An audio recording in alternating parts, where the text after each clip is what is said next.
नमस्कार साथियों, मैं हूं आपका दोस्त अतुल जायसवाल और आप सभी का मैथमेटिक्स मेमोरी में बहुत बहुत स्वागत करता हूं। उम्मीद है कि आप सब बहुत अच्छे होंगे।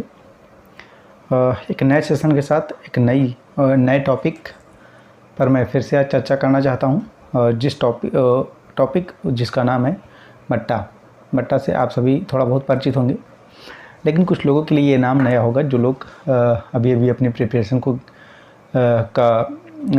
स्टार्ट किए हैं, उनके लिए ये नाम नया होगा कि बट्टा क्या है। बेसिकली आपने परसेंटेज पढ़ा होगा, परसेंटेज के बाद प्रॉफिट एंड लॉस, और उसके बाद ये चैप्टर बट्टे का है, इसे आप पढ़ेंगे। ठीक है, तो अगर आपने परसेंटेज नहीं पढ़ा है तो आपको लाभ हानि समझ में नहीं आने वाली है ना, और अगर लाभ हानि आपने नहीं पढ़ी है तो आपको बट्टा समझ में नहीं आने वाला है। इसलिए अगर आपने इन चीज़ों को नहीं पढ़ा है तो मैंने इस पर भी वीडियो बना रखा है, उसे आप जाकर देख लें। उसके बाद अगर ये वीडियो आप देखेंगे तो आपके लिए काफ़ी हेल्पफुल रहने वाली है। तो बट्टा पर चर्चा करते हैं। तो बट्टा का मतलब होता है डिस्काउंट। अब आप सबको समझ में आ गया होगा कि डिस्काउंट मतलब छूट है ना। तो छूट, बट्टा, डिस्काउंट सब एक ही चीज़ है। तो ऐसा चैप्टर जिसमें हम छूट के विषय में चर्चा करेंगे, छूट के बारे में सवालों पर चर्चा करेंगे। छूट कितने प्रकार से दिए जाते हैं, किन किन तरह से छूट पर हम सवालों को देख सकते हैं, सवालों को हल कर सकते हैं, कैसे कैसे सवाल एग्जामिनेशन में पूछा जाता है बट्टे से रिलेटेड, उन सब पर हम चर्चा करते हैं, बारी बारी से चर्चा करेंगे।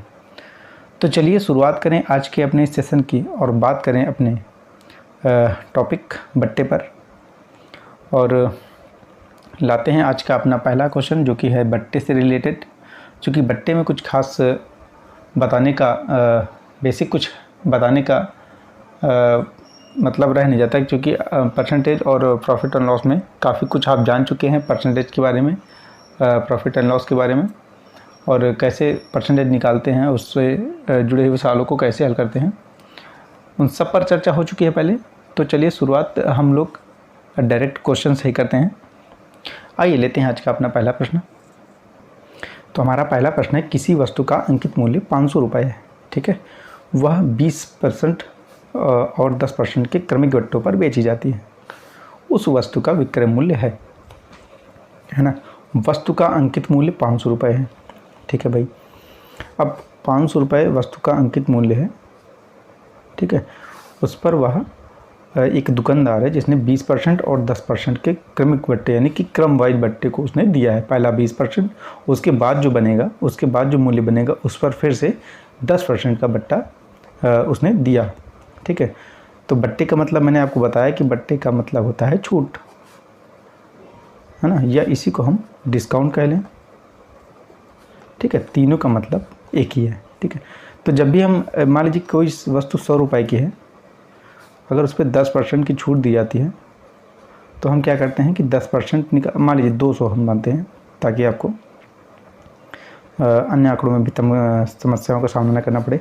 तो 200 रुपये में मान लीजिए 10% की छूट दी जाती है, तो हम क्या करेंगे पहले कि 10% निकालेंगे छूट।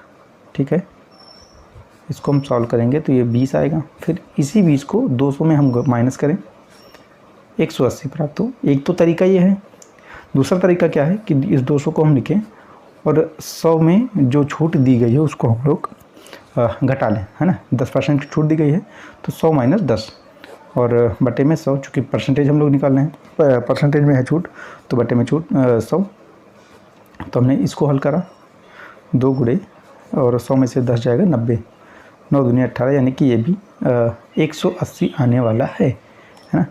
तो तरीका आप चाहे तो 10% निकाल करके घटाएं, या डायरेक्ट आप 10% को 100% में घटाएं, उसके बाद जो परसेंट आए है ना, वो आप दी गई संख्या में उसका प्रयोग करें। तो ये 10% को 100% में घटाना, खैर ये आप मौखिक कर सकते हैं और हल कर सकते हैं, तो ये इतना टफ नहीं है। मुझे लगता है कि डायरेक्ट यहाँ पे आना काफ़ी आपके लिए सुविधाजनक होगा, बजाय इसके कि आप 10% निकालें उसके बाद अपने मुख्य आंकड़े से घटाएँ। बेहतर होगा कि आप डायरेक्ट यहाँ पे 200 का 90% निकाल लें, है ना। टाइम की भी बचत और लिखने की भी बचत, सबकी बचत है आपकी। तो चलिए डायरेक्ट आते हैं हम लोग अपने सवाल पर 500 रुपये, है ना। पहला बट्टा दिया गया है 20% का, तो हम क्या करेंगे 20 को 100 में से घटाएं, है ना, 80 प्राप्त होगा। तो 500 का हमने 80% निकाला, ठीक है। अब इसको हमने सॉल्व किया, 5 8 40, यानी कि ये 400 रुपये हमें प्राप्त हुआ। अब कह रहा है कि ये क्रमिक बट्टा, यानी कि 20% के बाद जो प्राप्त हुआ हमें, उसके बाद 10% का फिर से हमने बट्टा दिया, ठीक है। तो फिर से हमने 400 का 10% निकालें या 90% निकालें। एक तो तरीका मैंने आपको बताया 10% निकाल के घटा दें, या डायरेक्ट हम 90% निकालें। तो 90% डायरेक्ट हम लोग निकालें इसमें, है ना। तो 400 और 90/100 ये हो जाएगा 9 चौके 36, 360 रुपये, ठीक है। तो ये तो हुआ, हमने पहले 20% का निकाला 80 में लेकर, और उसके बाद जो आया हमारे पास यानी कि 400 प्राप्त हुआ हमें, तो फिर से हमने 400 का 10% बट्टे के छूट पर निकाला, यानी कि हमने उसका 90% निकाला। तो यही आपका आंसर होने वाला है ना, ठीक है। तो 360 आपका आंसर हो जाएगा। अब हम क्या कर सकते हैं कि यहाँ पे एक स्टेप और घटा सकते हैं। कैसे कि हमने 500 का 80% निकाला, ठीक है। अब इसको सॉल्व ना करके इसको हम प्योर संख्या मान लें, और उसके बाद फिर से इसको हम 10% के बेस पर निकालें कि 10% छूट के बाद क्या प्राप्त होने वाला है। तो 90 × 100, 90/100, है ना। अब इसको हम फाइनली सॉल्व करें तो एक स्टेप हमें कम लिखना पड़ेगा, और ये तरीका भी चूँकि सोल्यूशन आंकड़े बिखरे हुए एक फॉर्म में है, तो हल करने में आपको अति सुविधा होने वाली है ना। तो ये भी सही है और ये भी सही है, दोनों तरीके सही हैं, बशर्ते आपको समझ में आ जाए और आपको आपका जो सोल्यूशन है, आपका जो आंसर है वो जल्दी से जल्दी आए, है ना। तो 360 आपका आंसर हुआ। तो चलिए बढ़ते हैं अपने अगले क्वेश्चन की ओर। अगला क्वेश्चन में हमारा सेम ऐसा ही है। एक छाते का अंकित मूल्य 80 रुपये है, उसे 68 रुपये में बेचा गया। छाते का अंकित मूल्य 80 रुपये है, उसे 68 रुपये में बेचा गया। तो छूट की दर ज्ञात करें। अभी क्या होता था कि आपको मूल्य दिया जाता था, उस पर छूट की दर दी जाती थी, है ना। और उसके बाद आपसे विक्रय मूल्य पूछा जाता था, मतलब पूछा गया पिछले क्वेश्चन में। लेकिन यहाँ पे क्या है कि मूल्य दिया गया है 80 रुपये अंकित मूल्य, और विक्रय मूल्य दे दिया गया है कि 68 रुपये में बेचा गया है। तब आपसे परसेंटेज की दर पूछा जा रहा है कि परसेंटेज किस दर पर उसे बट्टा दिया गया है या छूट दिया गया है। तो आइए इसे सॉल्व करते हैं। हमारे पास अंकित मूल्य है 80 रुपये और हमने बेचा है 68 रुपये में, है ना, यानी कि कम में बेचा है। तो छूट जाहिर सी बात है कि छूट हमें प्राप्त होने वाली है ना। जिसने भी खरीदा होगा उसे छूट हम प्राप्त होने वाली है। तो इसे अगर हम लोग घटाएँ तो ये 12 आने वाला है, 12 रुपये की छूट प्राप्त हुई। लेकिन चूँकि छूट की दर निकालना है और आंसर जो ऑप्शंस हमें हैं मिले हैं वो परसेंटेज में है, तो इसका हम लोग 12 का परसेंटेज निकालते हैं 80 के सापेक्ष में। चूँकि अंकित मूल्य 80 है तो यहीं से गणना होगी, लाभ की गणना छूट की गणना ये 80 से होगी। तो छूट यानी कि 12/80 × 100 काटते हैं इसको हम 0 से 0, 4 से काटते हैं, 4 दूनी 8 और 4 तियाँ 12, 2 से काटते हैं, 2 पंचे 10, 5 तियाँ 15, यानी कि जो 15% है वही हमारा अभीष्ट छूट है और अभीष्ट आंसर वो हो जाएगा। ऑप्शन नंबर ए हमारा सही हो जाएगा। तो लेते हैं अपना अगला प्रश्न और सेशन का तीसरा प्रश्न। चलिए अपने अगले प्रश्न पर आते हैं। 1100 रुपये अंकित मूल्य वाली एक साइकिल को 10% बट्टा देने के बाद, ठीक है, एक दुकानदार को 10% का लाभ भी होता है। साइकिल का क्रय मूल्य ज्ञात करें। तो हमें मालूम है 1100 रुपये, ठीक है, और छूट दे रहा है 10% की, है ना। तो अभी हम इस 1100 से अगर मतलब ना रखें तो क्या होगा अगर हम लोग ये मान लें कि क्रय मूल्य 100% है, ठीक है, और अगर हम उसमें लाभ जोड़ दें 10% का, ये हो जाता है 120%, ठीक है भाई, कोई समस्या नहीं।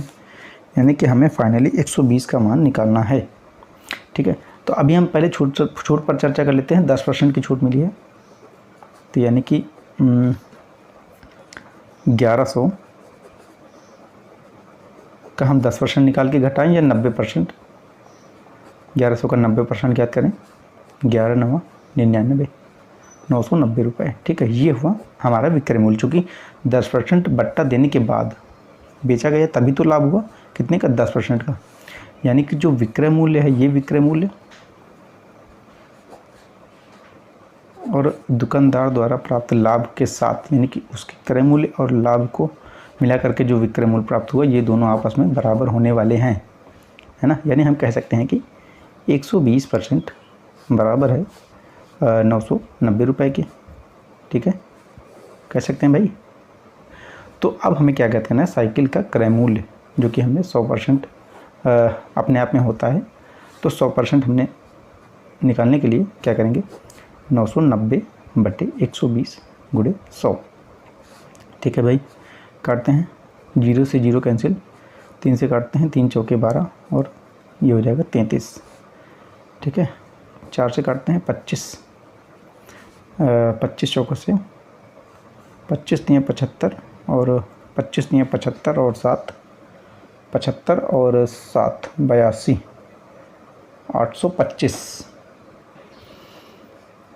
825 तो आ गया, लेकिन आंसर मैच नहीं कर रहे हैं। 1100 रुपये एक साइकिल को 10% बट्टा देने के बाद, ठीक है, 10% बट्टा दिया हमने, 990 प्राप्त हुआ। एक दुकानदार को 10% का लाभ, यानी कि 100 + 10 110। ओहो, यहाँ पे 110 होगा, 110%, ठीक है। तो ये 120 ना होकर के 110 हो जाएगा, ठीक है। अब फिर से हम सॉल्व करते हैं पूरा, इसे काट देते हैं। यानी कि हम कह सकते हैं कि 110 का मूल्य हमें प्राप्त है 990 रुपये, ठीक है। अब हमें 100% की वैल्यू, मतलब कि क्रय मूल्य की वैल्यू ज्ञात करनी है। तो हम कहेंगे कि 990/110 गुणे 100।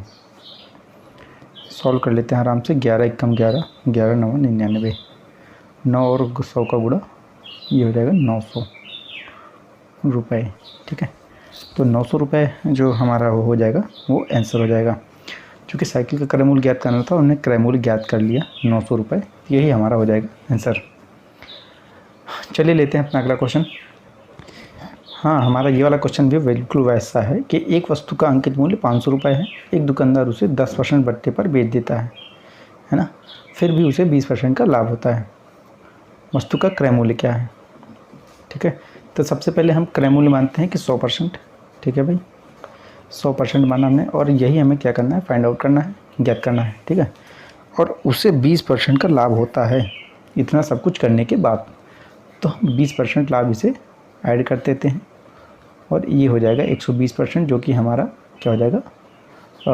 सेलिंग प्राइस या विक्रय मूल्य, ठीक है। आगे बढ़ते हैं। वस्तु का अंकित मूल्य 500 रुपये है, ठीक है भाई, 500 रुपये हमने माना, मतलब 500 रुपये है, ठीक है। एक दुकानदार उसे 10% बट्टा यानी कि छूट देता है और छूट देने के बाद बेचता है। तो हम कह सकते हैं कि उसने 500 के 90% पर उस वस्तु को बेचा, ठीक है। तो 500 का हम लोग 90% निकालते हैं, ये कट जाएगा 0 से 0, 5 9 45, 450 रुपये, ठीक है। ये तो ही भाई सेलिंग प्राइस, और सेलिंग SELLING सेलिंग प्राइस, ठीक है। उसके बाद और हमने भी यहाँ पे निकाल रखा है परसेंटेज में 120% सेलिंग प्राइस, चूँकि 20% लाभ हुआ था उसे, तो हमने 20% ऐड किया 100 में और 120 प्राप्त किया। तो हम कह सकते हैं कि डायरेक्टली ये और ये आपस में बराबर होंगे, यानी कि हम कह सकते हैं कि 120% का मान 450 रुपये है, ठीक है। और हमें फाइंड आउट करना है क्रय मूल्य, यानी कि 100% का मान। तो हम यहाँ से 100% निकालें, 450/120 गुणे 100, ठीक है। काटते हैं इसको, 3 से काटते हैं, 3 चौके 12 और 3 15 3 45, फिर काटते हैं 4 से 25। तो हम कह सकते हैं 15 गुणे 25, और इनका अगर गुणा करें 15 25 75 और 15 दूनी 30 और 7 37, तो जो हमारा क्रय मूल्य है वो 375 रुपये आ जाएगा, ठीक है। यही हमारा आंसर हो जाएगा, ऑप्शन नंबर डी हमारा सही हो जाएगा। तो चलिए बढ़ें अपने सेशन की ओर आगे, और अगला क्वेश्चन है। हाँ, तो भाई किसी वस्तु को उसके अंकित मूल्य पर 14% बट्टा देकर ₹387 में बेच दिया जाता है। वस्तु का अंकित मूल्य है, ठीक है। अब यहाँ पे क्रय मूल्य की कोई चर्चा नहीं हो, तो यहाँ पे हम अंकित मूल्य को 100% मान सकते हैं। चूँकि चर्चा किसी भी क्रय मूल्य की हो नहीं रही, तो हम लोग अंकित मूल्य को मान सकते हैं 100% है, ठीक है। और चूँकि काम भी हमें उसी पर करना है, तो अंकित मूल्य पर 14% का बट्टा देकर, ठीक है, यानी कि हम कहें कि इसमें अगर 14 माइनस करें तो ये 86% का 86% की वैल्यू दी जा रही है हमें कि 14% का बट्टा देकर ₹387 में बेच दिया जाता है। यानी हम कह सकते हैं कि 86% की जो वैल्यू है वो ₹387 है, ठीक है। इसी को हम कह सकते हैं कि विक्रय मूल्य, ठीक है। तो कह रहा है कि अब वस्तु का अंकित मूल्य यानी कि 100% की वैल्यू हमें फाइंड आउट करनी है, तो हम सिंपली यहाँ से 100% की वैल्यू फाइंड आउट कर सकते हैं। 387/86 × 100, है ना। अभी आप देख सकते हैं कि यहाँ पे कुछ भी कॉमन नहीं, ना 2 से कट रहा है, ना 3 से कट रहा है, ना 4 से कट रहा है, 5 से, 7 से, 9 से, 12 से, 11 से, काफ़ी बड़ी संख्या से कटने वाला है। क्या है वो संख्या? तो जब भी आपको ऐसी संख्याएं मिलें जो आप अपने भाग ना हो पाएँ, तो आप छोटी संख्या पर अपना फोकस कीजिए कि अगर इसको हम 2 से डिवाइड करें तो ये हो जाएगा 2 चौके 8 और ये 6, 2 3 6, यानी 43। हो सकता है कि 43 से दोनों डिवाइड हो रहे हों, तो ये तो हो जाएगा। फिर हम इसे डिवाइड करके देखते हैं। 387 को हम जब 43 से डिवाइड करेंगे तो ये जाएगा 4 9 36, 9 बार ले जाके देखते हैं, 9 त्रिक 27, हाँ ठीक है, बढ़िया। 9 चौको 36 और 2 38, ठीक है। तो हम इसे लिख सकते हैं 43 × 9 इसको, है ना, और बटे 43 × 2, है ना, बटे × 100। सिंपली 43 से 43 को हम काट सकते हैं और 2 से काटते हैं 100 को, ये हो जाएगा 50। और फिर हम 50 × 9 करेंगे, 50 × 9, 9 पच्चे 45, ₹450, ठीक है। यानी कि जो 100% की वैल्यू हमें प्राप्त हुई वो ₹450 प्राप्त हुई, और इसी को हम कह सकते हैं कि यही हमारा अंकित मूल्य है, और फाइनली यही हमारा आंसर भी है। तो भाई option number 450, option number A हमारा सही हो जाएगा, ठीक है। तो फाइनली ये था आज का हमारा सेशन बट्टे पर आधारित। क्वेश्चंस कुछ मैंने आपको कराए, अभी कुछ और क्वेश्चंस पर चर्चा होगी, कुछ और सवालों पर मैं आपसे बात करने वाला हूँ। तो आज का ये सेशन आपको कैसा लगा बिल्कुल हमें कमेंट सेशन में बताएं, और अगर वीडियो आपको अच्छी लगती हो, मैथमेटिक्स मेमोरी के चैनल के सारी वीडियोस को आपने देखे हैं, अगर आपको कोई भी वीडियो पसंद आई हो तो बिल्कुल वीडियो को लाइक करके जाएं, चैनल को सब्सक्राइब कर लें ताकि आगे आने वाली वीडियोस आपसे मिस ना हो। तब तक के लिए आप सब खुश रहें, मस्त रहें, और मिलते हैं अपने नेक्स्ट सेशन के साथ। तब तक के लिए धन्यवाद, आप सभी का बहुत बहुत धन्यवाद।